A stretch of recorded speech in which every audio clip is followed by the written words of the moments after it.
Good evening student. अभी continue कर रहा हूँ मैं अल्कीन, प्रिपरेशन ऑफ अल्कीन हम लोग पढ़ रहे थे और आज नया रिएक्शन है। रिएक्शन है कि preparation of alkyne from alcohol. काफ़ी इंपॉर्टेंट है, बहुत ज़्यादा इंपॉर्टेंट है, बहुत सारा रिएक्शन है।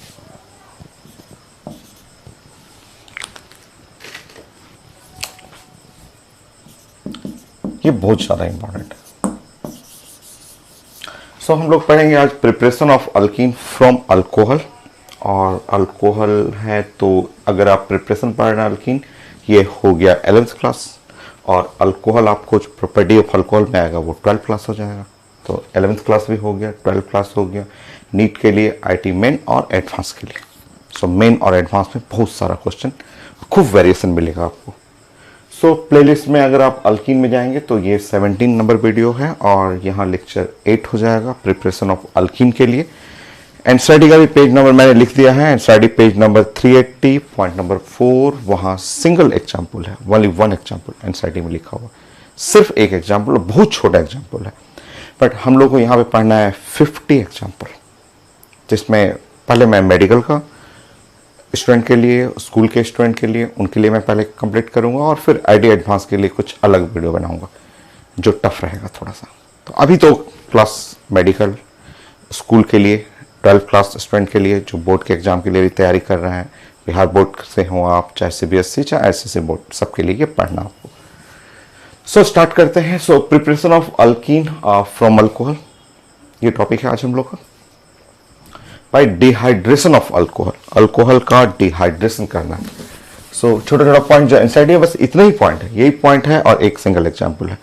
बट हम लोग को बहुत सारा पढ़ना है पॉइंट। तो यहाँ है आपका bye dehydration of alcohol, alcohol का डिहाइड्रेशन करना है। Elimination of the water, example single example है एनसीईआरटी का, ऐसे यहाँ H लिखा हुआ है, ये C है और यहाँ H है और H हो गया, C हुआ और H और OH और H, ऐसे simple example. By dehydration of alcohol, alcohol से elimination of the water, water eliminate करना है। और यहाँ मुझे वाटर को ऐसे, वाटर कोई भी ऐसे लेफ्ट ऊपर से भी ले सकते हैं, नीचे से भी ले सकते हैं, यहाँ कोई कंडीशन नहीं। ये वाटर को एलिमिनेट करना है, जैसे इसको खींचिएगा, इसी को बोलते हैं डिहाइड्रेशन। डी का मतलब निकालना और हाइड्रेशन का मतलब वाटर, वाटर को निकालना है आपको। जैसे यहाँ से वाटर निकालेंगे, ये प्रोडक्ट बन गया H और C, H डबल बॉन्ड और C और H और H, यहाँ से वाटर निकल गया, यही है एलिमिनेशन। आप एनसीईआरटी के एक एक लाइन मैंने यहाँ लिख दिया है। बाय डिहाइड्रेशन ऑफ अल्कोहल, तो ये अल्कोहल है, सबसे छोटा अल्कोहल इथेनॉल, सबसे छोटा नहीं, सबसे छोटा तो मिथेनॉल होता है, जैसे उसके बाद वाला अल्कोहल। एनसीईआरटी में ये एग्जांपल है इथेनॉल, और इससे आपको एलिमिनेशन ऑफ वाटर, वाटर को हटाना है। बीटा एलिमिनेशन, वो तो आप जानते हैं कि ये जो हुआ अल्फा और just beta, beta elimination just बगल से एलिमिनेट करना है। एसिड डिहाइड्रेशन ऑफ अल्कोहल, और इस एलिमिनेशन के लिए आपको यूज करना है कंसंट्रेटेड H2SO4, एनसीईआरटी में लिखा हुआ है हीटिंग। बस यही एग्जांपल है, dehydration of with concentrated H2SO4। H2SO4 को हेल्प लीजिएगा, ऐसे डिहाइड्रेशन हो जाएगा और ये बन गया इथीन। फाइनली एनसीईआरटी में बस इतना लाइन है, और ये मैंने लाइन एनसीईआरटी के लिए कर लिया, बट हमें पढ़ना है 50 डिफरेंट रिजल्ट, ठीक है। ये है preparation of alkyne from alcohol bye dehydration. Dehydration का मतलब वाटर एलिमिनेट करना है, वाटर को रिमूव करना है, वाटर हटाना है। ये बीटा एलिमिनेशन का मतलब एडजेसेंट कार्बन से वाटर हटेगा, OH, और यहाँ से लेना है जो पहले भी पढ़ चुके हैं beta elimination. Acid dehydration of alcohol, ये एसिड कंसंट्रेटेड H2SO4 जो है act as a dehydrating agent, और ये यहाँ से एलिमिनेट कर देगा। ये हो गया रिजल्ट आपका। अब हम लोग स्टार्ट करते हैं जो मुझे पढ़ाना है आपको।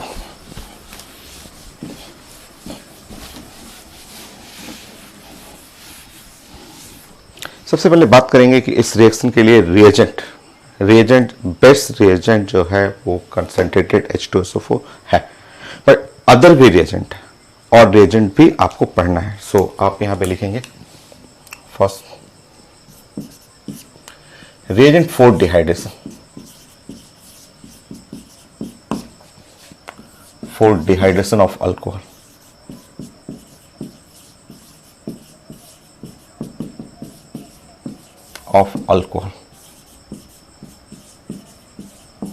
आपको यूज करना है कंसंट्रेटेड H2SO4।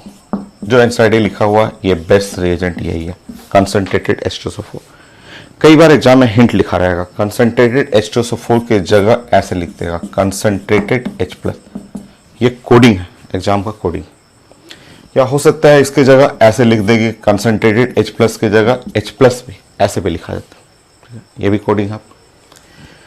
नेक्स्ट यहाँ पे H2SO4 की जगह आपको H3PO4 भी लिखा रहता है, ये भी खूब यूज होता है, बहुत अच्छा डिहाइड्रेटिंग एजेंट है H3PO4। H3PO4 की जगह आपको यहाँ पे P2O5 भी मिल जाएगा। P2O5 की जगह यहाँ पे P4O10 भी लिख सकते हैं, यहाँ आप लिख सकते हैं POCl3। ये बहुत सारे ऑप्शन चेंजेस कर सकते हैं आप। एसआईटी इसके लिए बोलता है, ज़्यादा क्वेश्चन इसी से मिलेगा, बट कई बार आईटी में H3PO4 से भी क्वेश्चन आया हुआ है, आप इसको नोट करेंगे। मैं नाउ और एक्सप्लेन करता हूँ आपको।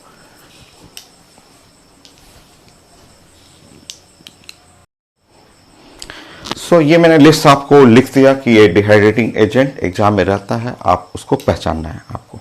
ये काफ़ी यूज होता है, ये कई क्वेश्चन में H3PO4 या सब एक्चुअली ऑक्सीडेशन नंबर सब सेम है ना। आप चेक करेंगे तो यहाँ भी ऑक्सीडेशन नंबर +5 है, तो +5 फॉस्फोरस का जो +5 कंपाउंड है ये भी चेक करेंगे 5 आ रहा है, यहाँ भी चेक करेंगे 5 है। ये भी +5 है।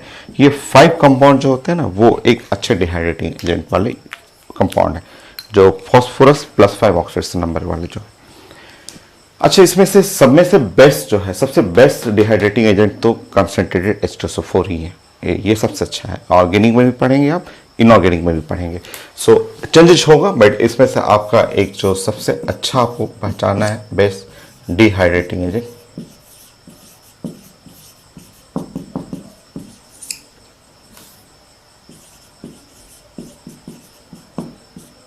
ये कंसंट्रेटेड H2SO4,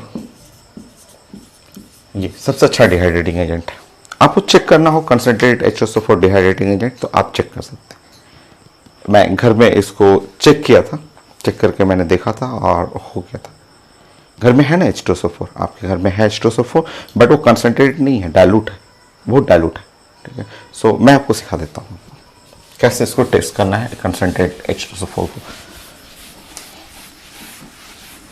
देखिए, घर में जो है शुगर, सबसे पहले तो शुगर ले लीजिए। शुगर जो है किचन से आपको शुगर लेना है। ये C12 होता है और H22 है और O11 है, ठीक है। ये वाइट शुगर है, ठीक है ना। वाइट शुगर आप किचन से ले लीजिएगा। आपको इसको स्लैब पे रख दीजिएगा। किचन का जो स्लैब होता है, जो ग्रेनाइट या मार्बल स्लैब होता है, उस पर आपको रख लीजिएगा। थोड़ा सा शुगर ऐसे फैला लीजिएगा आपको, ठीक है। नेक्स्ट आपको H2SO4 लाना है। H2SO4, और वो घर में है H2SO4, बट वो कंसंट्रेटेड नहीं है, वो डाइल्यूट है, ठीक है। वो डाइल्यूट H2SO4 है। घर में देखिए H2SO4 का सोर्स जो है बैटरी, इन्वर्टर वाला बैटरी, ठीक है। तो बैटरी जो है आप जानते हैं कि उसके अंदर लेड एसिड बैटरी उसको बोलते हैं, लेड एसिड बैटरी। लेड का एनोड, PbO2 का कैथोड और सोल्यूशन होता है H2SO4 का। वो हम लोग पढ़ेंगे, डिस्कस करेंगे, वो हम लोग को पढ़ना है जब इलेक्ट्रोकेमिस्ट्री पढ़ेंगे।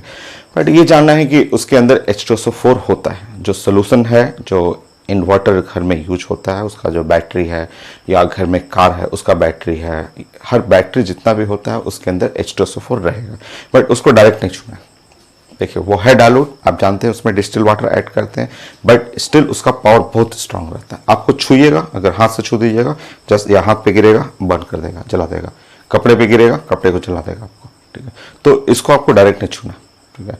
H2SO4 जो लेना है, आप जस्ट उसका बैटरी का कैप खोलना है। कैप खोल करके कोई लकड़ी लेना है, इंसुलेटिंग मटेरियल, मेटल नहीं, ये नहीं कि आप चम्मच ले लीजिए उसमें डाल दीजिए, इंसुलेटिंग मटेरियल लेना है। लकड़ी जो हुआ सबसे आसान है, लकड़ी, जस्ट एक लकड़ी का टुकड़ा लीजिए, उसका कैप होता है, कैप खुल जाएगा, लकड़ी उसमें डुबा दीजिए। तो मैं घर पे देखा था कि ये है H2SO4, हाथ से नहीं छूना है, ये तेजाब हो गया भाई, ये एसिड है, बर्न कर देगा। एसिड जो होता है सीधे हाथ को जला देगा अगर टच किया तो इसको आपको एक वुडन लकड़ी है, लकड़ी से लेकर के उसमें इंसुलेटिंग मटेरियल है, इसमें कैप खोल कर डालिए और उसमें लकड़ी में जब लग जाएगा तो इसके ऊपर जस्ट ऐसे जस्ट इसके ऊपर टच करिए, ठीक है। तो H2SO4 जैसे ही शुगर से टच करेगा, शुगर से टच करते हैं, देखिए ये जो व्हाइट शुगर है ना, जैसे छुएगा, छूते रहिए, छूते हुए जैसे आप टच करेंगे, 2-3 बार करेंगे, देखेंगे ये पूरा ब्लैक हो जाएगा। सिंपल रिएक्शन है भाई, सबसे common reaction H2SO4 absorb water, ये एब्जॉर्ब कर लेगा वाटर। अगर जैसे यहाँ से वाटर एब्जॉर्ब करेगा, देखिए यहाँ पे 22 वाटर, ये देखिए 22 वाटर अलग हो जाएगा और ये सिर्फ बच जाएगा 12 कार्बन, 22 वाटर, ऐसे 22 नहीं 11, प्लीज 11 करना है यहाँ पे, 11 वाटर ये बच गया और ये 12 जो कार्बन है एकदम ब्लैक कलर का बैठ जाएगा नीचे। तो ये एक सिंपल टेस्ट है, घर में भी लोग कर लेते हैं। इसमें शुगर है, सिंपल सा वाइट कलर का शुगर रहेगा, उस पर जैसे ही H2SO4 लकड़ी से आपको टच करेगा, छुएगा, तो वो जो शुगर से टच करेगा वो धीरे धीरे देखिएगा व्हाइट से ब्लैक होना शुरू कर जाएगा। और रीजन आप देख रहे हैं कि H2SO4 यहाँ से जो व्हाइट शुगर है इसमें से वाटर एब्जॉर्ब कर लेगा और एब्जॉर्ब कर करके ये कार्बन, सिर्फ कार्बन छोड़ेगा और कार्बन जो होता है ब्लैक कलर का होता है। तो H2SO4 साइंस में बोला जाता है कि बेस्ट डिहाइड्रेटिंग एजेंट है।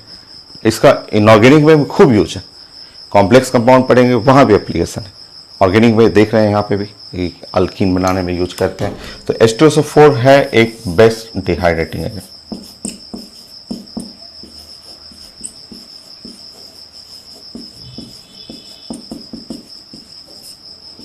तो सबसे पहले मुझे आपको ये सिखाना था कि डिहाइड्रेटिंग एजेंट क्या क्या लेना होता है, जो एग्जाम में, आईटी में, चाहे मेडिकल में, चाहे स्कूल में क्या चेंजेस रहेगा। तो H2SO4 सबसे कॉमन है, इसके जगह H+ भी लिखा जाएगा या इसके जगह H3PO4 या फॉस्फोरस +5 का कोई भी कंपाउंड, P2O5, P4O10, POCl3 ये ले सकते हैं आप। नेक्स्ट सेकेंड पॉइंट, अभी एकदम छोटा छोटा पॉइंट करेंगे। 20 पॉइंट रहेगा जो स्कूल के लिए भी रहेगा, मेडिकल के लिए रहेगा, उसके आगे का पॉइंट जो है वो एडवांस के लिए कर लेंगे। तो हम लोग वही एनसीईआरटी का जो फर्स्ट रिएक्शन है उसको और डिटेल में पढ़ते हैं, the lab method of preparation of ethene. Second,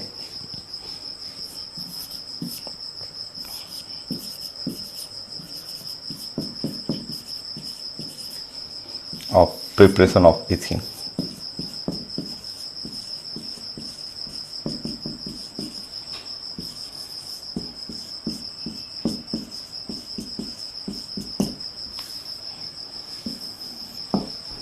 ठीक है, आप नोट करेंगे bye dehydration of alcohol, bye dehydration of alcohol ethanol कर लेंगे।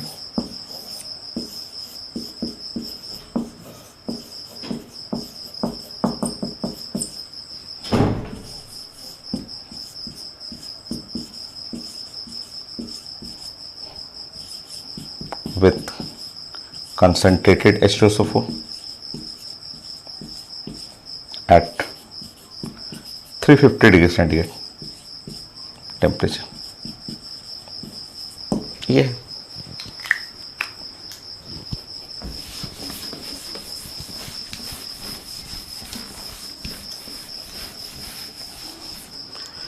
सो सिंपल, ये है lab method of preparation of ethene. आप ड्राइंग कर लेंगे, मैं इसके बारे में और डिटेल में समझाऊंगा आपको।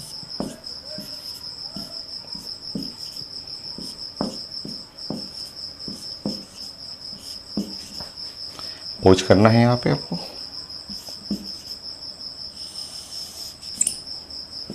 यहाँ पे लिखना है कंसंट्रेटेड H2SO4 और यहाँ 350 केल्विन टेम्परेचर लेना है, सॉरी डिग्री सेंटीग्रेड। हीटिंग करना है, हीट करना आपको। यहाँ से डिहाइड्रेशन है,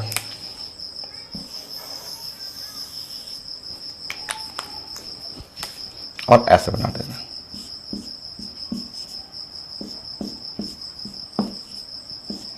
और एलिमिनेशन हो गया वाटर। यह है lab method, lab method of preparation. अभी बहुत सारी चीजें लैब मेथड में आपको सीखना है।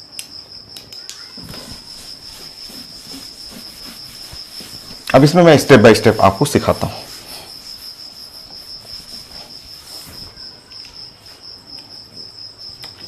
फर्स्ट पॉइंट, इसी का लैब मेथड के लिए मैं सेटअप बनाता हूं।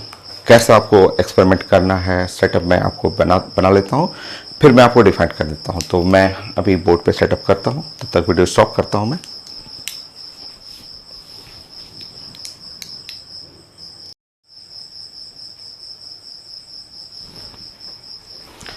सो ये है setup for lab method of preparation of ethene.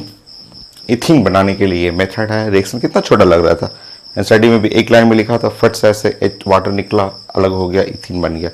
But जब आप लैब में बनाएंगे इसको, तो इसके लिए पूरा बड़ा सेटअप है। इसमें कई क्वेश्चन है जो हम लोग डिस्कस करेंगे। तो सबसे पहले एक बड़ा सा फ्लास्क ले लेंगे, ठीक है। इस बड़े फ्लास्क में यहाँ पे सबसे पहले बॉटम में ना बालू रखना है, सैंड रख लीजिएगा, और एल्युमिनियम सल्फेट का मिक्सचर। बालू रखना जरूरी है, बालू आपको रखेंगे, और एल्युमिनियम सल्फेट रखना है। कई लोग बोलते हैं बालू क्यों रख रहे हैं, रिएक्शन में तो कहीं सैंड का नाम ही नहीं था। रखना है आपको, क्योंकि H2SO4 जब ऊपर से आएगा ना, तो ऊपर से जैसे ही अल्कोहल से मिलेगा, अल्कोहल से मिलते ही H2SO4 जंप करेगा खूब तेज।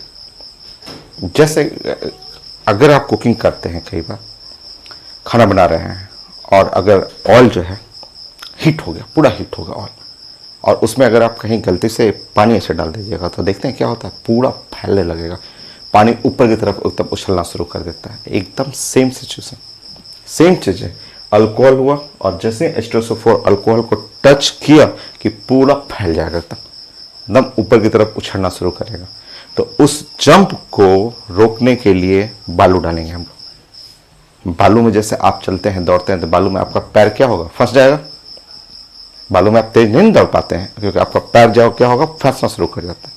एग्जैक्टली सेम करना है यहाँ पे। जैसे ही H2SO4 डालेंगे, टच करेगा अल्कोहल को, अल्कोहल को टच करते ही वो जंप करेगा। जैसे मैंने आपको बताया कि कुकिंग करते समय जब एकदम हॉट ऑयल जब बहुत हीटेड हो जाता है, गर्म हो जाएगा, और पानी का एक दो छिटा भी पड़ा, तो पूरा जंप कर जाता है वो। एग्जैक्टली वही चीज़ है।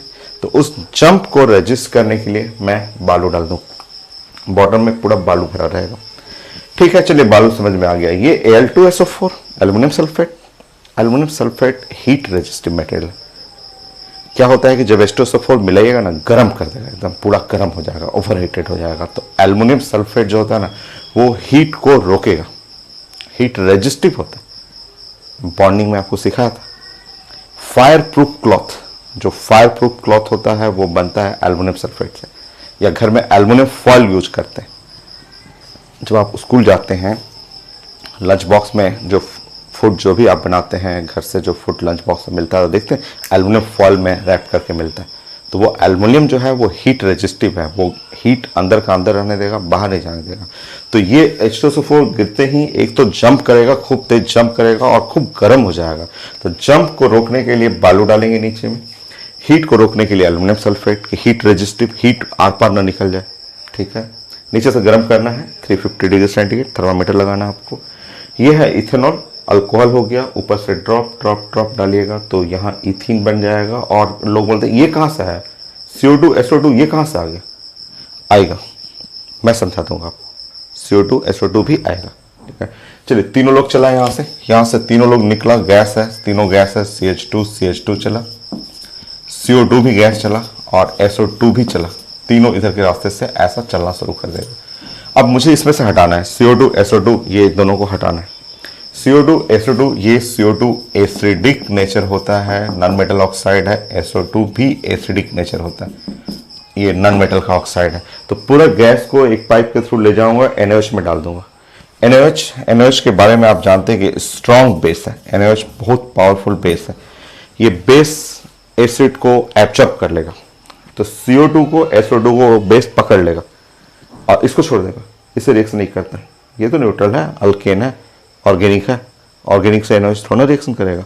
ये inorganic like behave like dissolve like, फट से उससे रिएक्शन कर लेगा, क्योंकि ये बेस है और ये दोनों लोग, इधर जो दोनों लोग हैं वो दोनों लोग एसिड है, ये आपस में रिएक्ट कर लेगा, इसको छोड़ देगा।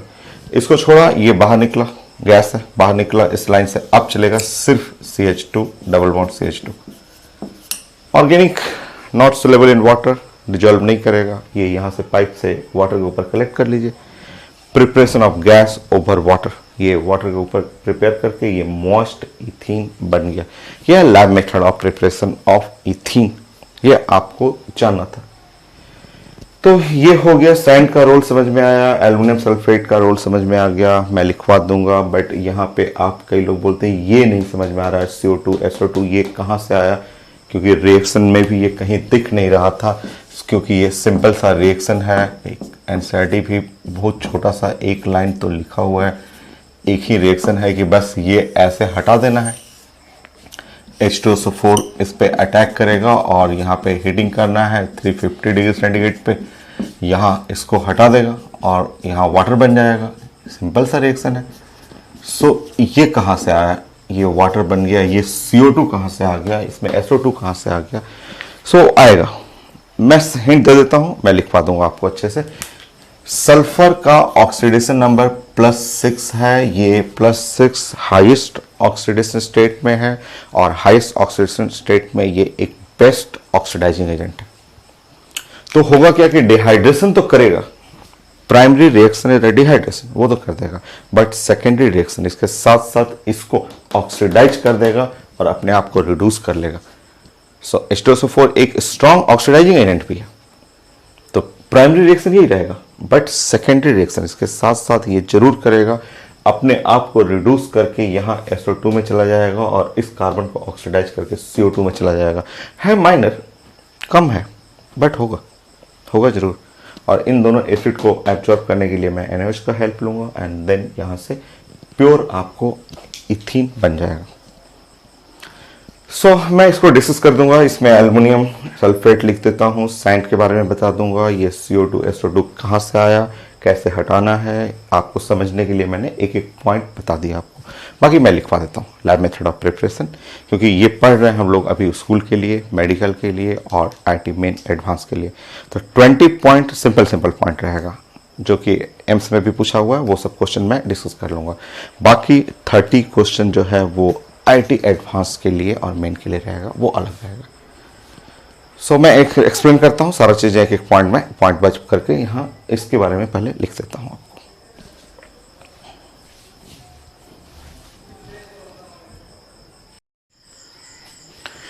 सो नेक्स्ट पॉइंट आप नोट करेंगे कि Al2SO4 एंड सैंड वो use for the heat resistive material. तो जो लैब मेथड ऑफ प्रिपरेशन आपने देखा था, उसमें सेकंड पॉइंट आपको ये नोट करना है कि जो फ्लास्क में आप देख रहे थे, यहाँ पे बॉटम में हम लोग सैंड यूज किए थे।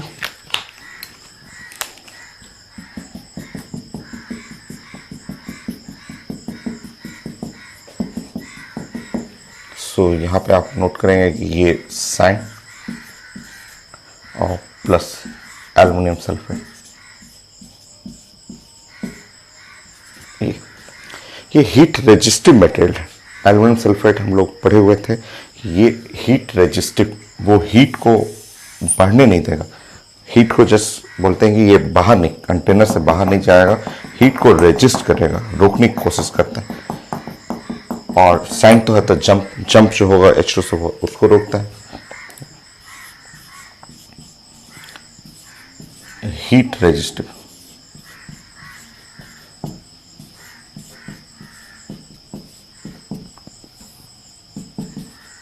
मटेरियल।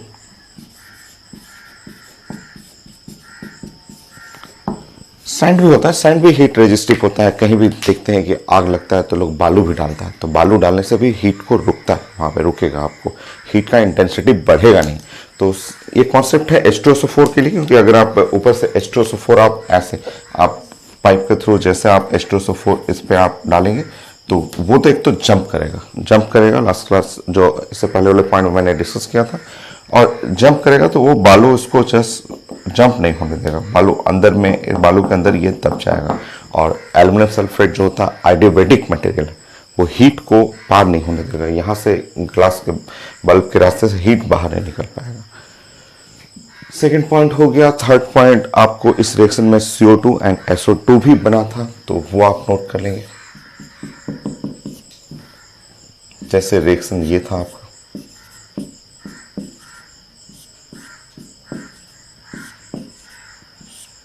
कुछ और इस पे आपको डालना है H2SO4,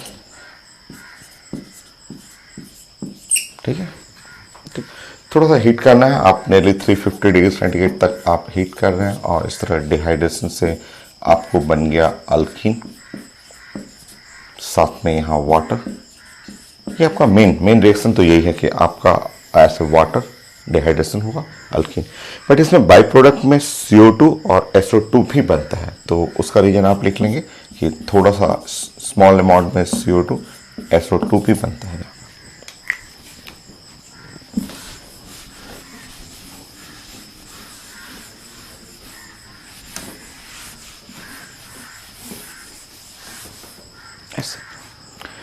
सो CO2 SO2 का जो सोर्स है वो है आपका H2SO4। आप यहाँ पे छोटा सा पॉइंट आप नोट करेंगे, H2SO4 आप जानते हैं कि ये +6 है और +6 होने के चलते ये एक स्ट्रॉन्ग ऑक्सीडाइजिंग एजेंट है।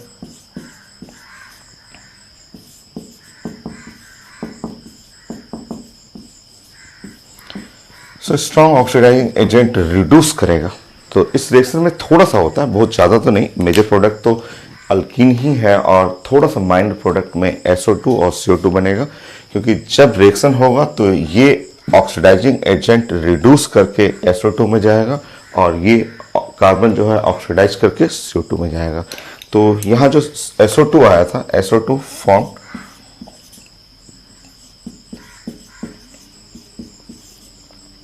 From reduction of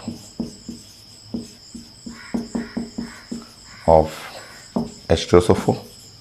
so H2SO4 जो +6 है वो रिड्यूस होके आपका +4 ऑक्सीडेशन नंबर में जाएगा। इस रिएक्शन में ऑक्सीडेशन रिडक्शन भी होगा। मेजर प्रोडक्ट अल्कीन है बट बाई प्रोडक्ट में वो भी बनता है। वेरेज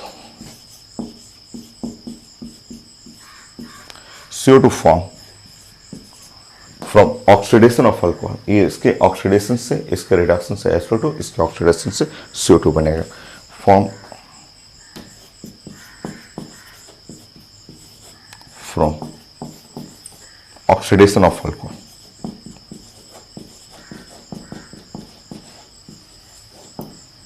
इथेनॉल। ये है, तो ये दो सोर्स आपको पूछा जाता है कि ये बाई प्रोडक्ट CO2 और SO2 कहाँ से आया। तो ये स्ट्रॉन्ग ऑक्सीडाइजिंग एजेंट है ना। स्ट्रॉन्ग ऑक्सीडाइजिंग एजेंट जो है वो रिड्यूस करेगा, रिड्यूस करके देखिए अपने ऑक्सीडेशन नंबर को घटाएगा, और ये थोड़ा सा होता है बाई प्रोडक्ट में और साथ में इसको ऑक्सीडाइज करके CO2 में चला जाएगा। नेक्स्ट इन दोनों को हटाना है। हटाने के लिए आपको हेल्प लेना है NaOH के लिए का। तो ड्राइंग में मैंने सब चीज बना दिया था, उसी को मैं एक्सप्लेन कर रहा हूं एक एक करके। सो fourth point,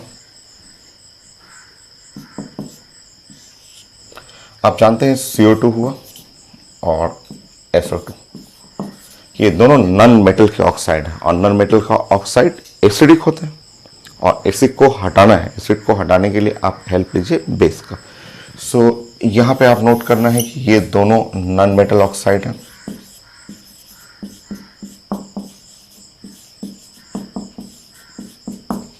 non metal oxide का नेचर जो होता है वो एसिडिक गैस है और एसिड को हटाने के लिए हेल्प लीजिए बेस का। सो बेस के हेल्प से आप इसको रिमूव कर सकते हैं, एब्जॉर्ब बाय बेस। और बेस जो है मोस्ट कॉमन बेस जो इजीली अवेलेबल है NaOH ले लीजिए। तो इसलिए आपको जो लैब मेथड डिस्कस किए थे उसमें ड्राइंग में बीच में NaOH भी यूज किए थे हम लोग। तो आप फिर से ड्राइंग छोटा सा कर लेंगे, एक ड्राइंग NaOH का और कैसे ऑब्जर्व करेगा वो रिएक्शन लिख लीजिएगा। तो हम लोग डिस्कस किए थे कि यहाँ एक्वस NaOH सोल्यूशन लेना है और इसमें पास कर दीजिए।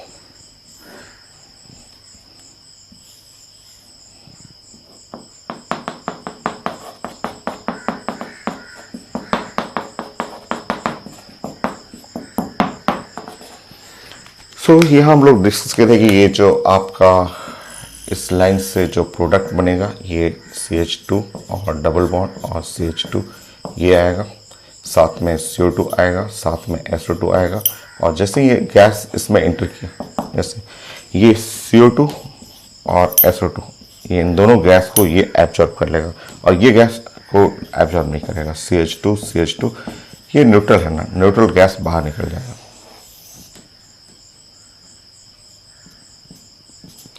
तो ये था, इन दोनों को हटाना है। अगर आपका रिएक्शन में जो बाई प्रोडक्ट है इनको हटाने के लिए हेल्प लीजिए NaOH का, और कैसे रिएक्शन होगा वो आप खुद लिख सकते हैं। एसिड और बेस रिएक्शन सिंपल रिएक्शन है। एसिड बेस रिएक्शन में कोई ऑक्सीडेशन नंबर चेंज होता नहीं है। सो आप SO2 ये एसिड हुआ और यहाँ बेस लेना है, 2 मोल्स ऑफ द NaOH ले लीजिएगा। और साइंस का रूल है no change in oxidation number in acid and base reaction. ऐसे भी प्रॉपर्टी ऑफ NaOH आप पढ़ चुके हैं, कास्टिक सोडा का सब रिएक्शन आप जानते हैं। और ये तो सबसे आसान रिएक्शन है, यहाँ सॉल्ट बनेगा और सॉल्ट में Na2SO3, ये हो गया +4। ऑक्सीडेशन नंबर आप चेक कर सकते हैं +4 और देन वाटर। तो acid base salt plus solvent. Now next CO2, अगर आप CO2 लेंगे यहाँ पे अगेन NaOH, ये है एसिड और ये बेस हो। Same reaction, same balance reaction, सब कुछ सेम है आपका। यहाँ +4 सॉल्ट सॉल्वेंट +4। सो ये था रिएक्शन आपका। एसिड जो है वो बेस से रिएक्ट करके ये एब्जॉर्ब कर लेगा, नीचे यहाँ पे प्रेसिपिटेट बैठ जाएगा, ऐसे बैठ जाएगा नीचे में, और एसिडलिन गैस ये बाहर निकल जाएगा। सो 4 and final 5 point.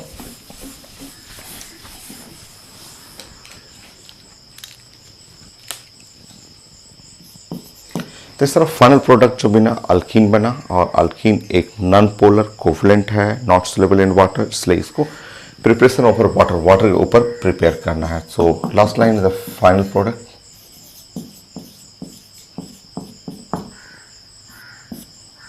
Ethene C2H4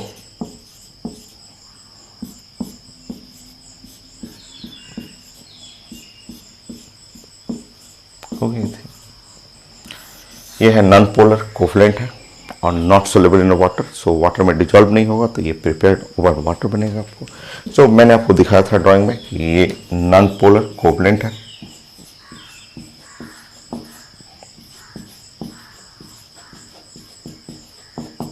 not soluble in water,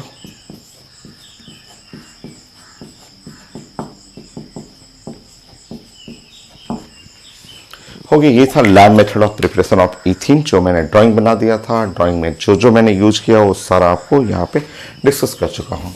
तो ये फाइनल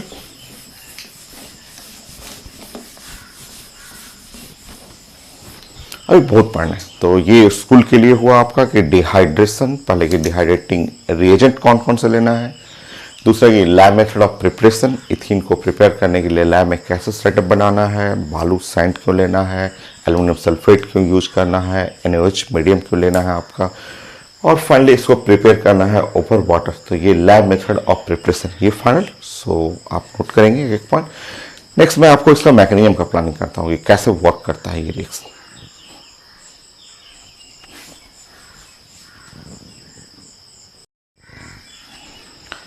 सो नेक्स्ट है डिहाइड्रेशन का मैकेनिज्म।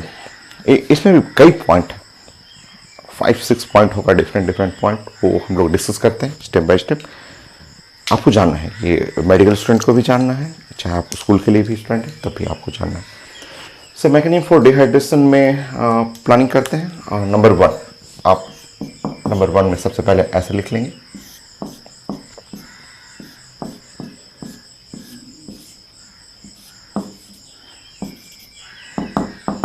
स्टेप बाय स्टेप हम लोग प्लान करते हैं। और इस पे आपको अटैक करना है, एग्जाम में रहता है H+ रहेगा, डायरेक्ट ऐसा H+ लिखा रहेगा, क्योंकि एसिड कैटलाइज्ड डिहाइड्रेशन है।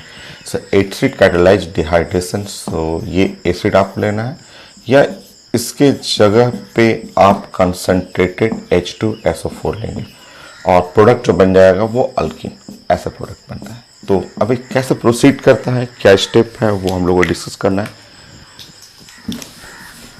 और बहुत सारे स्टेप है, इंटरमीडिएट बनाना, रेट ऑफ रिएक्शन बनाना, आपका ग्राफिकल फॉर्म बनाना, रिएक्टिविटी ऑफ अल्कोहल डिस्कस करना।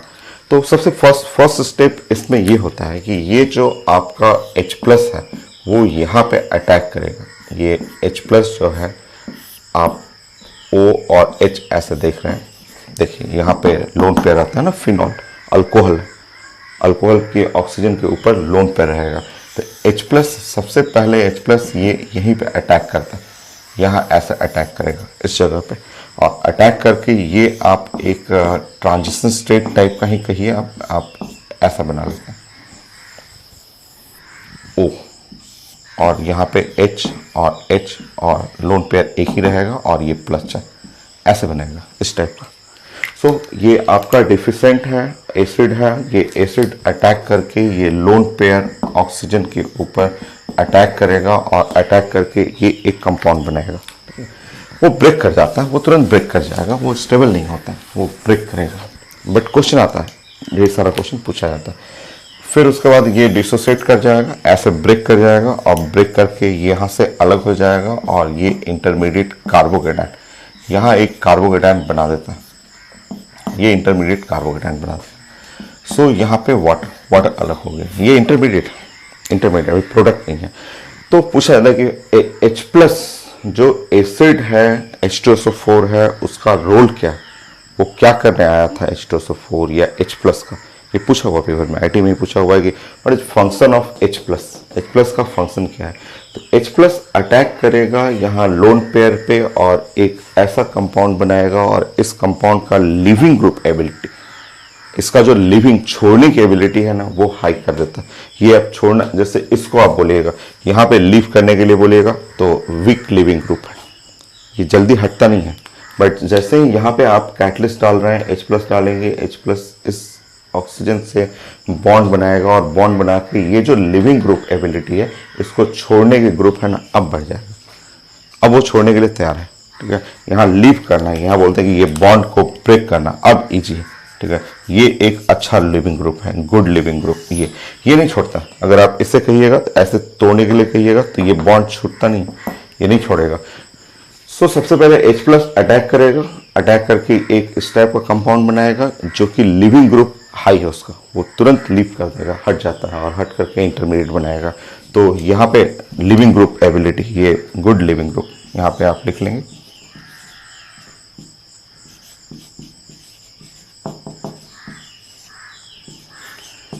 क्यों गुड लिविंग ग्रुप है, अच्छा क्यों है, वो मैं डिस्कस कर देता हूँ। लीव करना, लिविंग ग्रुप मतलब छोड़ना, पहले ये नहीं छोड़ रहा था, ये बॉन्ड थोड़ा सा अच्छा बॉन्ड है, स्ट्रॉन्ग बॉन्ड है, बट जैसे ही ये अब बना देंगे, यहाँ पे आपको H3 एक 1 2 एक ये भी बॉन्ड है, 3 बॉन्ड हुआ, यहाँ 2 बॉन्ड था, यहाँ पे 3 बॉन्ड हुआ, तो लिविंग ग्रुप एबिलिटी बढ़ जाता है। ठीक है, तो ये क्यों बढ़ रहा है वो मैं डिस्कस कर देता हूँ। आप पहले लिखेंगे यहाँ पे छोटा सा। मैकेनिज्म में बहुत क्वेश्चन है, यहाँ मैकेनिज्म पढ़ेंगे, अभी 1 स्टेप नहीं है, कई 5-6 पॉइंट तक आपको पढ़ना।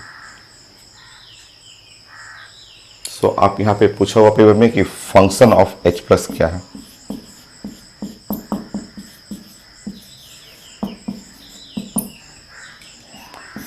सो to increase leaving group ability, इसका लीव करने का एबिलिटी बढ़ा देता है, कि जो OH है, OH के लिविंग पावर को बढ़ा देगा। सो it increases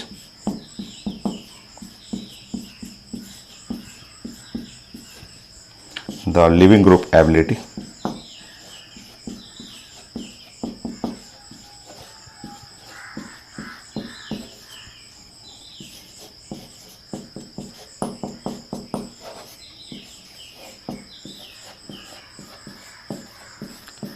अल्कोहल के लिविंग ग्रुप एबिलिटी को बढ़ा देगा। ये OH ग्रुप जो है उसके लिविंग ग्रुप को बढ़ाता है। कैसे बढ़ाता है तो वो मैं समझा देता हूँ।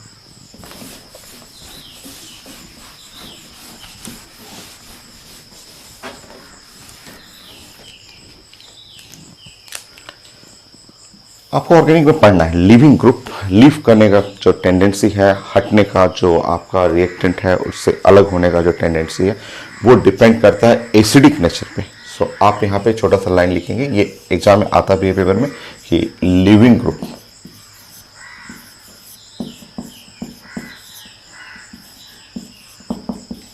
So living group ability is depend on the acidic nature. So acidic nature के ऊपर डिपेंड करता है।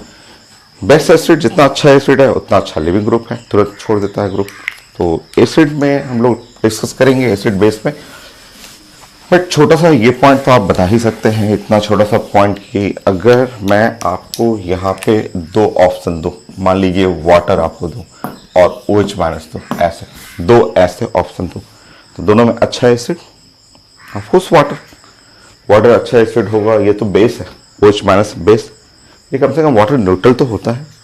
तो अगर दोनों में अच्छा एसिडिक हम लोग बात करेंगे, अगर इन दोनों के अंदर अच्छा एसिड पढ़ना हो तो ये तो कोई भी बता देगा। आप भी पढ़े हैं, बॉन्डिंग में पढ़े होंगे, पीटी में कई जगह पढ़ते हैं। इन दोनों में अच्छा एसिड जो है वो वाटर, ये तो बेस है, NaOH उसी का पार्ट तो है, बेस हो गया आपका। बट दो की जगह अगर मैं तीन की बात करूं, मैं पूछूंगी नहीं H3O+, ये तीन है, ये तीनों में अच्छा एसिड, तो सबसे अच्छा एसिड तीनों में H3O+ हो जाएगा, ये बेस्ट एसिड है, ठीक है। सो यहाँ पे आप ऑर्डर में आप तीन के लिए पढ़ना हो तो H3O+ वो सबसे अच्छा एसिड है वाटर के कंपेयर में, एंड देन OH के कंपेयर में। हाइड्रोजन प्रोटॉन रिच है ना, एसिड क्या होता है, प्रोटॉन डोनर होता है, और देखिए ये प्रोटॉन रिच है, ये न्यूट्रल हुआ, वो तो बेस हो गया आपका, तो एसिडिक हो गया। एसिडिक ऑर्डर ही लिविंग ग्रुप ऑर्डर होता है। अगर मैं इन तीनों के लिए लिविंग ग्रुप का ऑर्डर पढ़ूं तो लिविंग ग्रुप सेम नेचर होगा। तो आप लिख लें यहाँ पे लिविंग ग्रुप।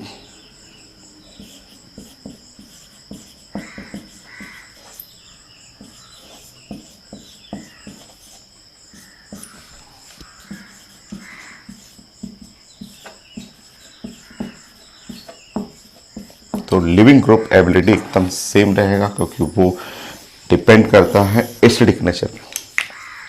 नेक्स्ट, अब आप देखेंगे इन दोनों को, अगर फर्स्ट सेकंड का आप ड्राइंग जानते हैं कि वाटर आप जानते हैं कि वाटर का ये ड्राइंग हुआ, वाटर का ऐसे ड्राइंग करते हैं, ये है वाटर, ठीक है। और H3O का ड्राइंग ऐसा हो जाएगा,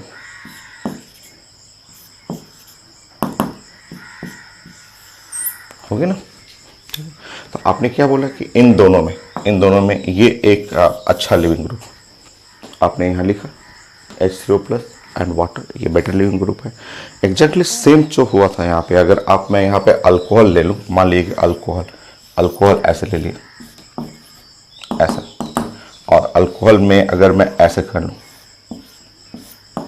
एक हाइड्रोजन, ये हाइड्रोजन इसको डोनेट कर दूँ और यहाँ प्लस कर दूँ, तो आप बताइए कि इन दोनों में अगर मैं इसको हटा दूं, जैसे इनमें अभी पढ़े आप, इसमें बता रहे हैं कि leaving group, best leaving group H3O+, जैसे H3O+ है, उसी तरह अगर आप अल्कोहल पढ़ेंगे, अल्कोहल एक सिंपल OH है और यहाँ पे एक प्रोटोनेटेड OH है, मतलब इस अल्कोहल को एक H+ दे दिया, तो इन दोनों में जो बेस्ट लिविंग ग्रुप होगा ये, जैसे इसमें समझ में आ रहा है, इसमें आपको पता चल रहा है कि ये एसिडिक ऑर्डर है। एसिडिक ऑर्डर जो है वो लिविंग ग्रुप के ऑर्डर को रिप्रेजेंट करता है। जस्ट इन दोनों में मैं अगर आपसे सिर्फ इन दोनों में पूछूं कि बताइए इनमें लिविंग ग्रुप कौन अच्छा है, तो आप मतलब मान लीजिए मैं इसमें नंबर ऐसे कर दूं कि आपसे बोलूं कि ये नंबर 1 है और नंबर 2 है, तो आप तो ऐसे बनाए हुए हैं कि नंबर 1 ज़्यादा बेटर लिविंग ग्रुप है। रीजन भी आप पढ़े हुए हैं वहाँ पे, एग्जैक्टली सेम है, सेम चीज़ें। अगर मैं इन दोनों में एकदम सेम फिगर को दिख रहा है, ये वाटर है, ये अल्कोहल है। अगर मैं नंबर 1 और नंबर 2, 1 एंड 2 में हम लोग बात करें कि लिविंग ग्रुप, सो बेस्ट जो लिविंग ग्रुप है वो हो गया 1, हो गया। तो ये था आपका लिविंग ग्रुप बढ़ाना। तो फर्स्ट पॉइंट, ऐसे कई पॉइंट है, 6-7 पॉइंट है मैकेनिज्म के अंदर। और आते हैं क्वेश्चन में कि आप सबसे पहले एसिड जो आया वो क्या किया है एसिड, तो एसिड ने लिविंग ग्रुप एबिलिटी बढ़ा दिया। एक बार फिर से देख लेंगे, ये जो अल्कोहल है, ऐसे अल्कोहल हुआ, ये आपका आज का रिएक्टेंट है अल्कोहल, देखिए ऐसा, वो मैंने अभी आपको ऐसे सिखाया।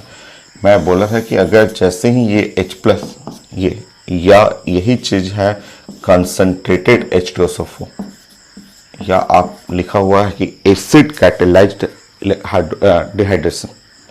सो जैसे ही H प्लस ये आएगा तो ये सबसे पहले यहाँ अटैक करेगा और ये अटैक कर करके यहाँ पे आपका एक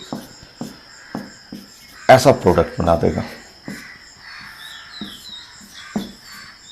ऐसा प्रोडक्ट बन गया। और ये जो प्रोडक्ट जो बना है, ये जो पार्ट है, ये एक अच्छा लिविंग ग्रुप है, तुरंत हट जाएगा। ये यहाँ से क्रैक करना आसान है, ये ऐसे क्रैक कर जाएगा। ये इसको लिविंग ग्रुप बोलते हैं। ये जो पार्ट हुआ, इस पार्ट को हम लोग बोलते हैं एक बेस्ट लिविंग ग्रुप। जल्दी हट जाता है, ये ग्रुप जल्दी हटेगा। क्यों जल्दी हटता है? तो ये आप यहाँ पे रीजन लिखा हुआ है कि ये जो पार्ट जैसे ही आप H प्लस देंगे, चाहे ये देखेंगे, ये एक खूब अच्छा लिविंग ग्रुप बनेगा और लीव करेगा। लीव करते ही यहाँ से आपका इंटरमीडिएट स्टार्ट हो जाएगा। तो इंटरमीडिएट मैं नेक्स्ट स्टेप पे करता हूँ। तो पहले मुझे दिखाना था कि H प्लस क्यों ले रहे हैं, H प्लस का रोल क्या है। सो आया भी हुआ है कि function of H plus two increase the living group ability of alcohol. ऐसे इसको हटाने की कोशिश करिएगा तो थोड़ा टफ है, बट एक अच्छा लिविंग ग्रुप कर देंगे वो तुरंत हट जाएगा। तो फर्स्ट पॉइंट तो ये था आपका कि ये क्यों लेते हैं एसिड, क्यों कंसंट्रेटेड H2SO4 या एग्जाम में H प्लस रहता है, तो वो जाके उसके एबिलिटी को बढ़ाता है, लिविंग ग्रुप एबिलिटी बढ़ा देगा। वो उस अल्कोहल पे अटैक करके बेस्ट लिविंग ग्रुप बनाता है। सेकेंड पॉइंट,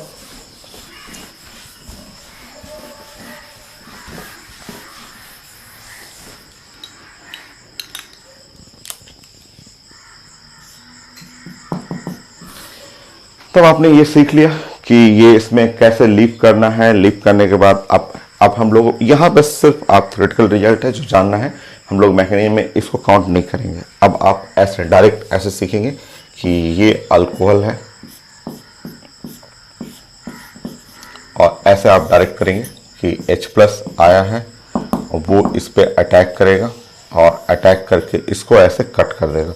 यहाँ से वाटर निकल जाएगा और वाटर निकलने के बाद ये जो प्रोडक्ट बनेगा,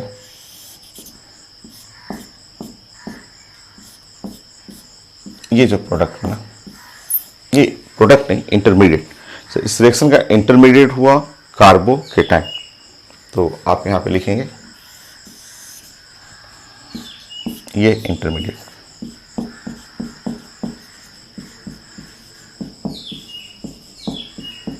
ये इंटरमीडिएट हो गया। इंटरमीडिएट बनेगा कार्बोकेटाइन।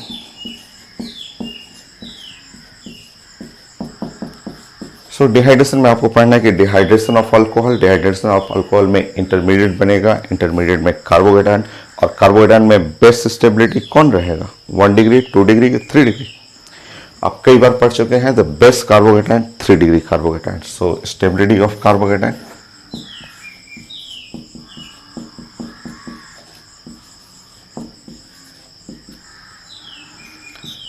सो 3 डिग्री से भी और अच्छा करना है कार्बोकेटाइन तो आप लिखेंगे रेजोनेस। रेजोनेस सबसे ज्यादा स्टेबल होता है। उसके बाद 3 degree and 2 degree and 1 degree. तो इस रिएक्शन में इंटरमीडिएट बनेगा और इंटरमीडिएट है कार्बोकेटाइन। सबसे पहले H प्लस का रोल जानना था।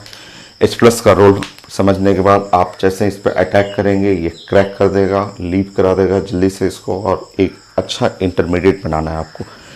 इंटरमीडिएट बेस्ट इंटरमीडिएट जो होगा वो 3 degree, then 2 degree and 1 degree, और 3 डिग्री से भी अच्छा चाहिए तो रेजोनेंस कर लीजिएगा। और आप पढ़े हुए हैं, एक बार फिर से मैं ऑर्डर बना देता हूँ। तो स्टेबिलिटी ऑफ कार्बोकेटाइन,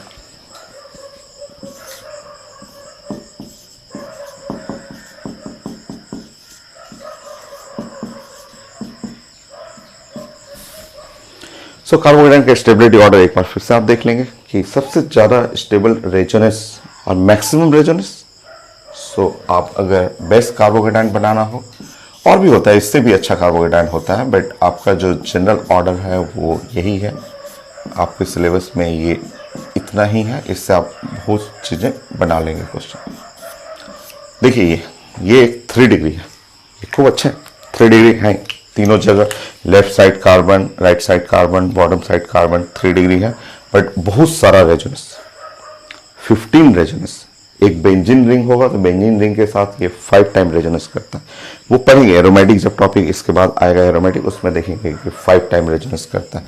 तो ये है आपका 3 डिग्री कार्बोकेटाइन। सो 3 डिग्री है और साथ में यहाँ 15 रेजोनेंस है। ये है मोस्ट स्टेबल कार्बोकेटाइन। नेक्स्ट देखेंगे आप,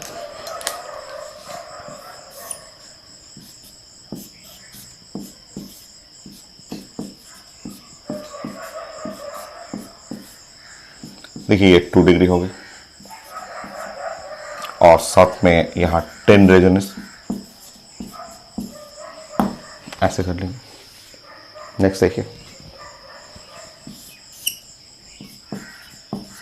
ये है 1 डिग्री, बट रेजोनेंस है इसलिए ये लीड करेगा।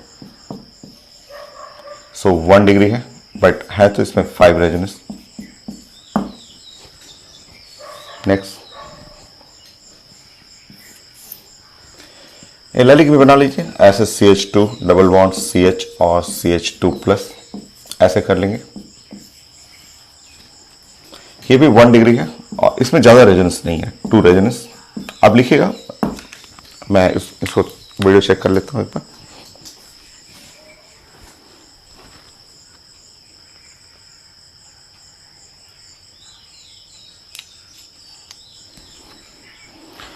सो अब आ रहा है रेंज में।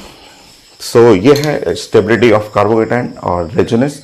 सबसे ज़्यादा रेजोनेंस यहाँ है, फिर 10 resonance, 5 resonance and then 1 degree है और ओनली 2 रेजोनेंस। नाउ इसके बाद नेक्स्ट, इसके बाद लिखेंगे आपको 3 डिग्री। इसके नीचे लिखना है आपको, आप कॉपी में सीधे लिख सकते हैं। इसके बाद आएगा 3 डिग्री।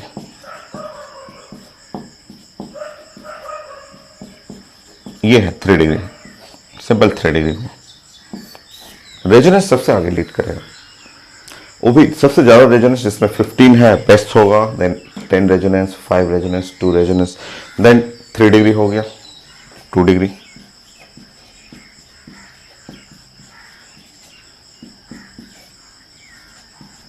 वन डिग्री,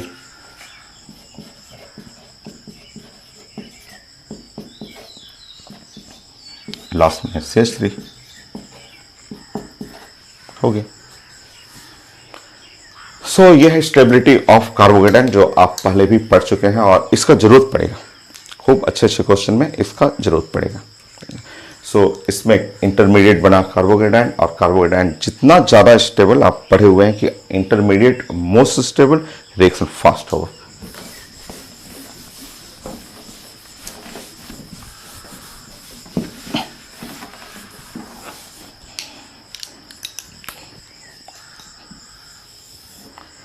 सो आप नोट करिए स्टेबिलिटी ऑफ कार्बोकेटाइन, जो पहले भी कई बार हम लोग यूज कर चुके हैं, और साइंस का रूल है कि कार्बोकेटाइन, ये कार्बोकेटाइन है या कोई भी रिएक्शन का जो भी इंटरमीडिएट बनेगा, अगर इंटरमीडिएट मोस्ट स्टेबल है, सो इसका मतलब आपको समझना है कि रिएक्शन फास्ट रिएक्शन, जितना स्टेबल कार्बोकेटाइन या इंटरमीडिएट जो भी रहेगा, स्टेबिलिटी अगर हाई है तो रेट ऑफ रिएक्शन जो है वो फास्ट।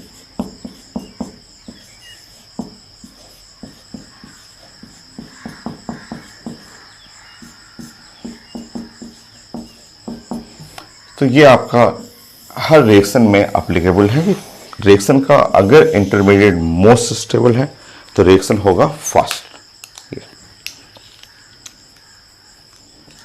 मैं मिटाऊं सेट।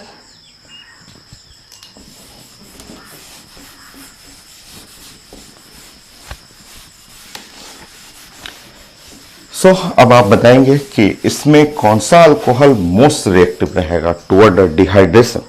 अगर आपको डिहाइड्रेशन करना है, अल्कोहल से वाटर निकालना है, तो कौन सा अल्कोहल मोस्ट रिएक्टिव रहेगा, ये हर पेपर में पूछा जाता है। 1 डिग्री, 2 डिग्री, 3 डिग्री, कौन सा इंटरमीडिएट मोस्ट स्टेबल है।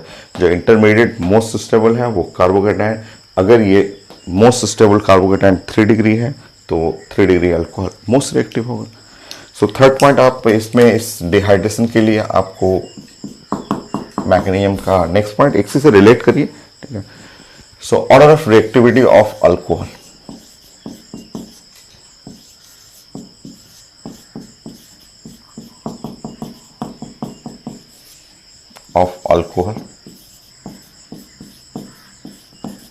toward dehydration.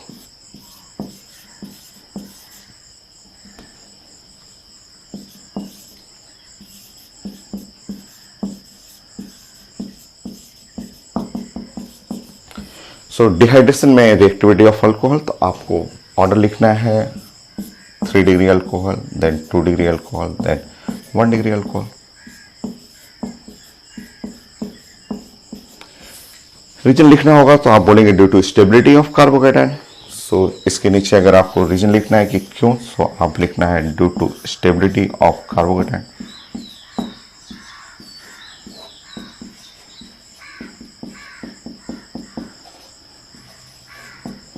सो कार्बोकेटाइन की स्टेबिलिटी के चलते, जिसका कार्बोकेटाइन बेस्ट होगा, 3 डिग्री का कार्बोकेटाइन सबसे अच्छा है, रिएक्टिविटी ऑर्डर सबसे बेस्ट रहेगा। आप एग्जाम्पल भी बना के दिखा सकते हैं, एग्जाम में आता है, जो सबसे सिंपल एग्जाम्पल आप ले लीजिए। मैं तो प्रैक्टिस कराऊंगा, बहुत प्रैक्टिस कराना है। अभी तो आप प्लान कर लेंगे कि ये अल्कोहल जो आप देख रहे हैं, ऐसा अल्कोहल, ये अल्कोहल 1 डिग्री है। देखिए ये 1 डिग्री है। नेक्स्ट अल्कोहल देखेंगे आप, CH3 और C और CH3। ये अल्कोहल आप देख रहे हैं, ये अल्कोहल 2 डिग्री है। देखिए ये 2 डिग्री अल्कोहल होगी। सो 1 degree alcohol, 2 degree alcohol. Next alcohol आप देखेंगे 3 डिग्री अल्कोहल होगी।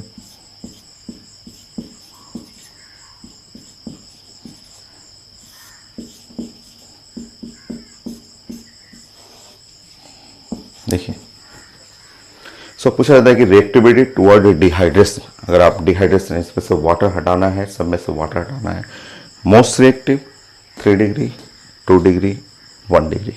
सो रिएक्टिविटी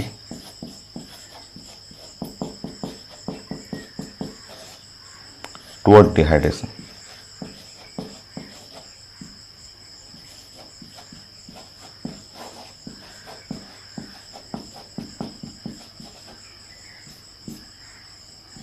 थ्री टू 1।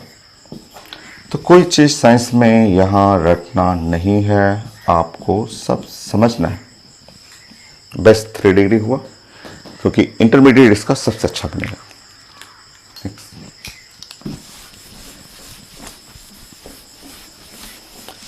आप इसको रिएक्शन भी करके आप दिखा सकते हैं। जैसे रिएक्शन करके आपको दिखाना हो, मैं समझा दे रहा हूँ आपको कि मान लीजिए अगर फर्स्ट रिएक्शन करना हो आपको, अगर आप पहला रिएक्शन 1 डिग्री अल्कोहल का आप करना चाह रहे हैं और आपको यहाँ पे जो रिएजेंट लेना है कंसंट्रेटेड H2SO4, यहाँ हीट करना पड़ता है नियरली 350 डिग्री सेंटीग्रेड, इतना हीट करेंगे तब यहाँ से वाटर निकलेगा और वाटर निकलने के बाद आपका प्रोडक्ट यहाँ पे CH2 double bond CH2 and water. ये कई बार आप लिख चुके हैं ना। अगर आप सेकेंड लेंगे, जैसे 2 डिग्री अगर आप अल्कोहल ले रहे हैं, मान लीजिए आप 2 डिग्री अल्कोहल ऐसे ले रहे हैं, ये है 2 डिग्री अल्कोहल, ऐसे ले लीजिएगा, ठीक है। इस पे रिएक्शन करना है आपको कंसंट्रेटेड H2SO4, अगेन फिर से रिएक्शन करना है कंसंट्रेटेड H2SO4, बट यहाँ रिएक्शन हो जाएगा 170 डिग्री सेंटीग्रेड पे ही। मोर रिएक्टिव है तो मोर रिएक्टिव में टेम्परेचर लो चाहिए, तो 170 पे ही करेंगे और ये ऐसे वाटर निकाल देंगे, OH इसका और H इसका है, तो डिहाइड्रेशन ही सारा रिएक्शन।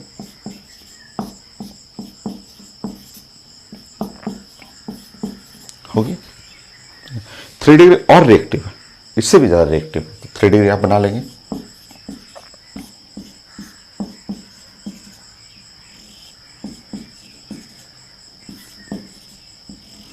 ये है 3 डिग्री। अगेन यहाँ पे भी आपको रिएक्शन करना है कंसंट्रेटेड H2SO4, बट यहाँ टेम्परेचर कम चाहिए, बहुत कम है, 100 डिग्री सेंटीग्रेड पे ही रिएक्शन हो जाता है, क्योंकि 3 डिग्री का रिएक्टिविटी सबसे हाई है। और यहाँ डिहाइड्रेशन होगा, ये सेम प्रोसेस, ये OH इसका और H इसका ऐसा हटा लीजिएगा। सो आपका प्रोडक्ट जो बना CH3 C double bond CH2 और यहाँ पे हो गया CH3 प्लस वाटर। देखिए ये 3 डिग्री है, 3 डिग्री मोस्ट रिएक्टिव है।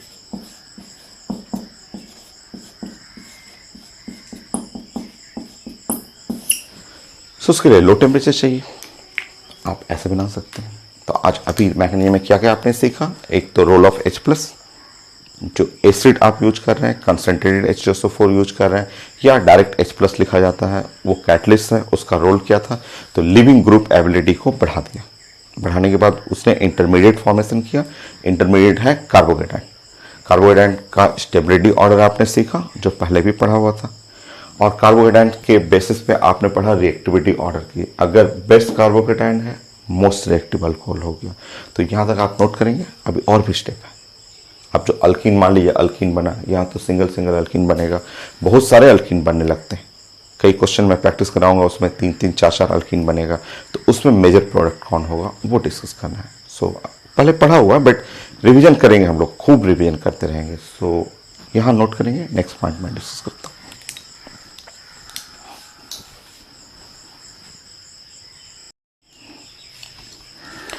सो नेक्स्ट पॉइंट आपको स्टेबिलिटी ऑफ अल्कीन था। सो मैं इसको मिटाता हूँ। और देखिए, आप मैकेनिज्म पढ़े थे और मैकेनिज्म में आपने ऐसे डिस्कस किया,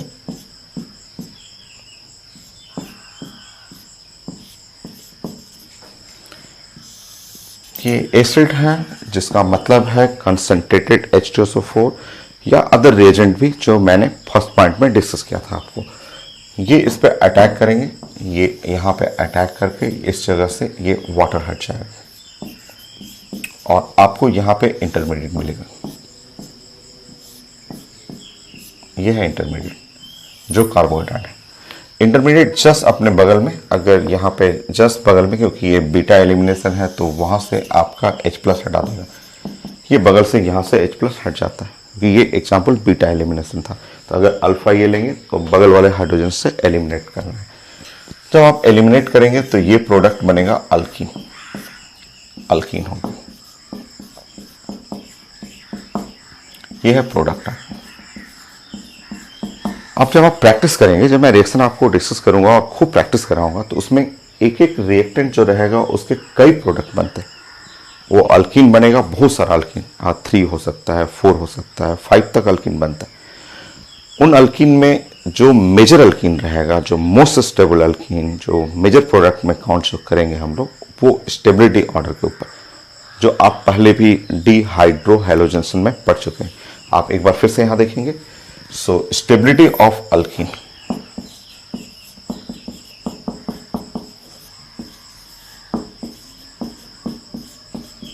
सो जो प्रोडक्ट वहां पे बनेगा उसमें बेस्ट प्रोडक्ट कौन है, उसके लिए आपको एक रूल पढ़ना है स्टेबिलिटी ऑफ अल्कीन के लिए। सेटअप रूल जो हम लोग पहले भी डिस्कस कर चुके हैं, एग्जाम में आते रहता है। चलिए, स्टेबिलिटी ऑफ अल्कीन के लिए जो सेटअप रूल है, उन्होंने बोला था कि जो अल्कीन है, अल्कीन पे मैक्सिमम सब्स्टिट्यूशन, जिस अल्कीन पे मैक्सिमम सब्स्टिट्यूशन, जैसे बेस्ट अल्कीन उन्होंने बोला था ये सबसे अच्छा अल्कीन रहेगा, ये सबसे अच्छा अल्कीन है, ये बेस्ट अल्कीन है। जिसमें आप चेक कर लेंगे, ये अल्कीन अगर आप ले रहे हैं, ऐसा अल्कीन लेंगे तो ये हुआ अल्फा, ये अल्फा, ये alpha, alpha, total number of alpha hydrogen जो है वो है 12। ये मोस्ट स्टेबल अल्कीन रहेगा बेस्ड ऑन अल्फा हाइड्रोजन। और उसके बाद ऑर्डर ऐसे था, ये एक जनरल ऑर्डर है, बस आपको साइंस को समझना है। बाकी जब क्वेश्चन आएगा तो हम लोग अल्फा हाइड्रोजन से कैलकुलेट कर लेंगे। यहाँ अल्फा हाइड्रोजन चेक करिए 9। नेक्स्ट देखेंगे, अल्फा हाइड्रोजन 6 होने पे मैं आपको पढ़ा चुका हूं कि ये स्टेबिलिटी का ऑर्डर होता है कि दोनों जो मिथाइल है एक कार्बन पे, वो ज़्यादा स्टेबल होगा। दोनों मिथाइल अलग कार्बन पे और अलग रहेगा तो उसमें भी ट्रांस और सिस देखना है आपको। सी यहाँ पे ट्रांस ज़्यादा बेटर रहेगा, ये है trans.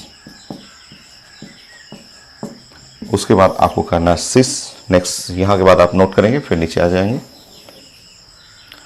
So sis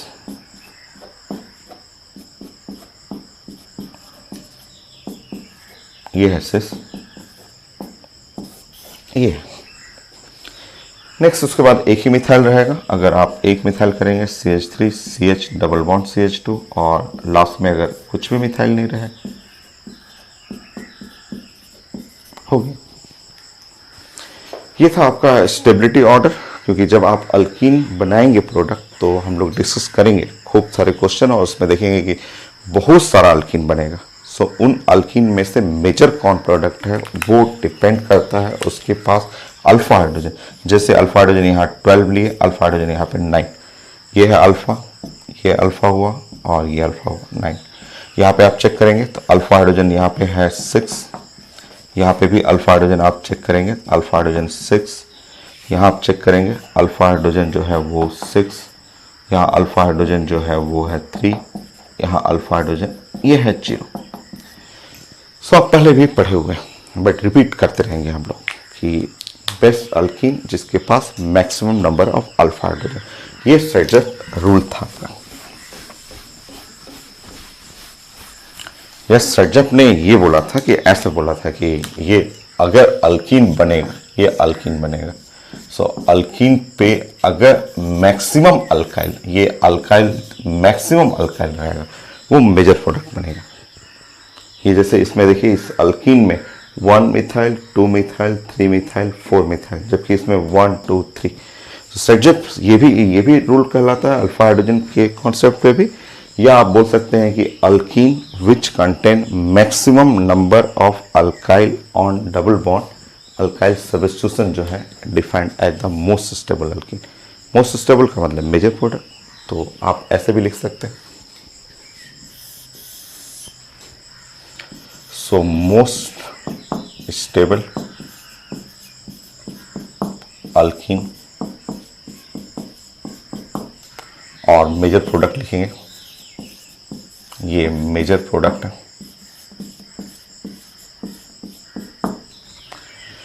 which contain maximum alkyl substitution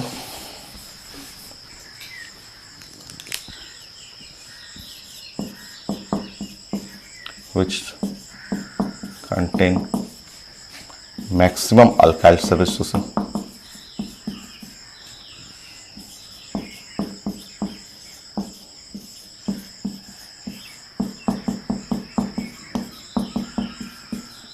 on double bond.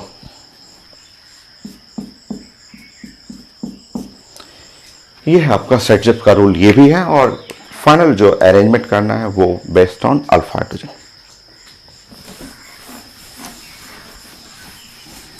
सो आप नोट करिए, एक पॉइंट और है जो लास्ट पॉइंट, जो केमिकल काइनेटिक थोड़ा यूज कर लेते हैं हम लोग, जिसमें ग्राफ ऑर्डर ये सब पढ़ेंगे।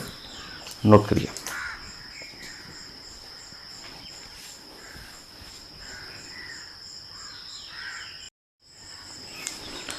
So finally, so last point, ये मैकेनिज्म का लास्ट पॉइंट।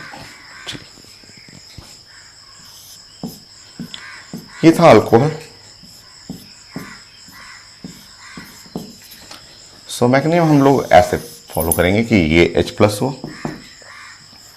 ये अटैक करेगा यहाँ पे, आपका यहाँ इंटरमीडिएट बनाना है आपको, ये है इंटरमीडिएट, और यहाँ से इंटरमीडिएट से ये H+ हटाना है आपको। ये एक बीटा एलिमिनेशन है, तो अल्फा हुआ तो जस्ट बगल से हटाना है आपको। तो बगल से यहाँ से हटाएंगे और हटाने के बाद ये प्रोडक्ट बना देंगे, ये है अल्कीन। फाइनली थोड़ा केमिकल काइनेटिक यूज करेंगे हम लोग। ये आप मैकेनिज्म देख रहे हैं, 2 स्टेप्स मैकेनिज्म, ये 2 स्टेप्स मैकेनिज्म में आ गए, 2 स्टेप्स मैकेनिज्म।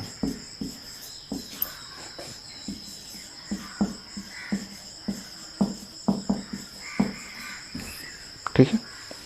फर्स्ट स्टेप आप देखेंगे, यहां पे ऐसे लिख लेंगे कि ये फर्स्ट स्टेप,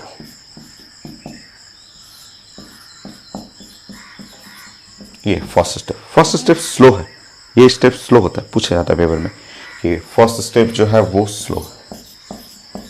स्लो का मतलब आरडीएस स्टेप। आप जानते हैं कि स्लो स्टेप को रेट डिटरमाइन स्टेप बोलते हैं। यही स्पीड, रिएक्शन के रेट को, स्पीड को यही स्टेप बताता है आपको। सो ये बनेगा यहाँ पे इंटरमीडिएट, फॉर्मेशन इंटरमीडिएट होता है यहाँ पे।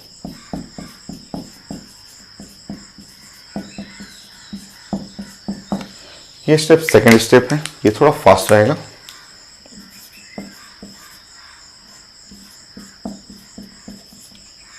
ये है फास्ट, सेकंड स्टेप फास्ट रहेगा। और यहां आपको बनाना है प्रोडक्ट।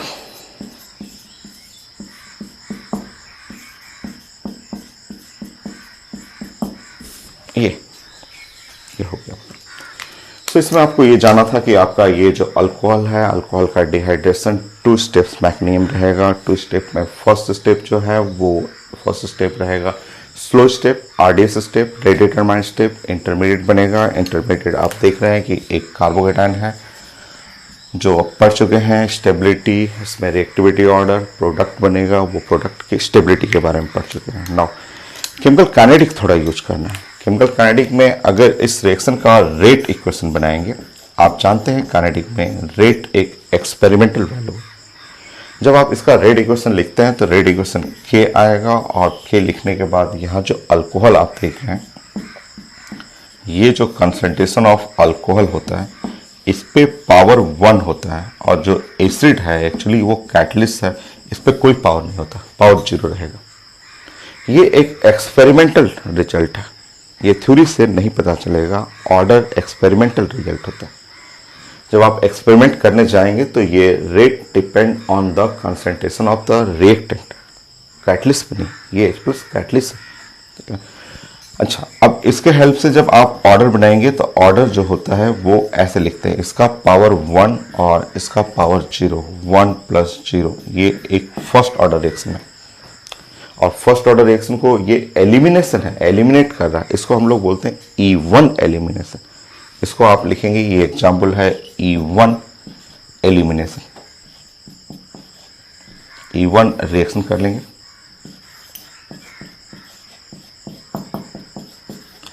रिएक्शन को आप बोल सकते हैं E1 यूनिमोलिकुलर, E4 एलिमिनेशन। आप इसको लिख सकते हैं unimolecular elimination.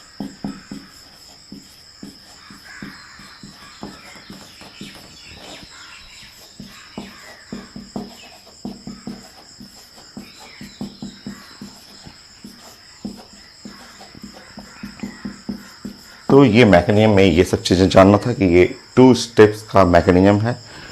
First step slow रहेगा, आरडीएस स्टेप होगा, बीच में इंटरमीडिएट बनेगा, इंटरमीडिएट फिर ब्रेक करके फाइनली प्रोडक्ट में जनरेट करेगा। सेकेंड स्टेप थोड़ा फास्ट होता है, और इस तरह ये रिएक्शन 2 स्टेप्स मैकेनिज्म फॉलो करेगा। रेट इक्वेशन जब बनाएंगे, ये एक्सपेरिमेंटल रिजल्ट होता है जिसमें कंसंट्रेशन ऑफ अल्कोहल पे पावर 1, कैटलिस्ट पे पावर 0, ओवरऑल ऑर्डर 1। ये 1 जो होता है ऑर्डर इस पावर पे चला जाता है, और इसको E1 रिएक्शन बोलते हैं।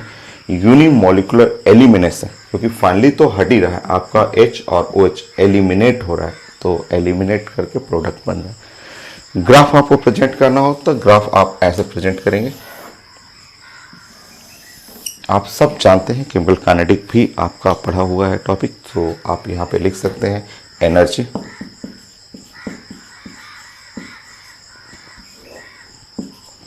इधर लिखेंगे रिएक्शन कोऑर्डिनेट,